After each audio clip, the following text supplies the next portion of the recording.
স্বাগতম জনাইছো মোৰ এই ইউটিউব চেনেলটিলৈ যিসকল ছাত্ৰ-ছাত্ৰী প্ৰথমবাৰ মোৰ এই চেনেলটিত আহিছে তেওঁলোকে সাবস্ক্ৰাইব আৰু লাইক কৰিবলৈ নাপাহৰিব।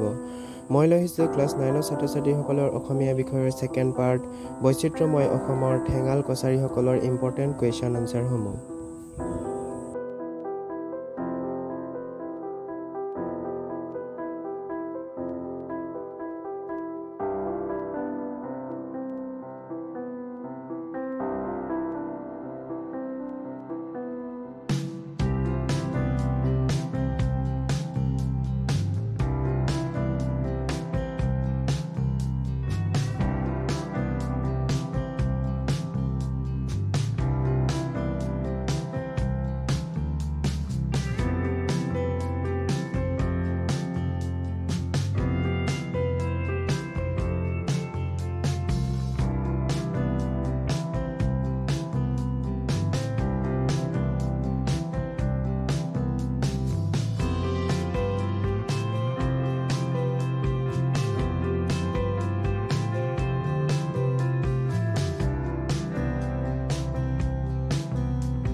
ভিডিঅ'টো ভাল লাগিছে যদি কমেণ্টত জনাবা আৰু লগতে তোমাৰ বন্ধু-বান্ধৱীসকললৈ ভিডিঅ'টো শ্বেয়াৰ কৰি দিবা যাতে তেওঁলোকৰ সুবিধা হ'ব।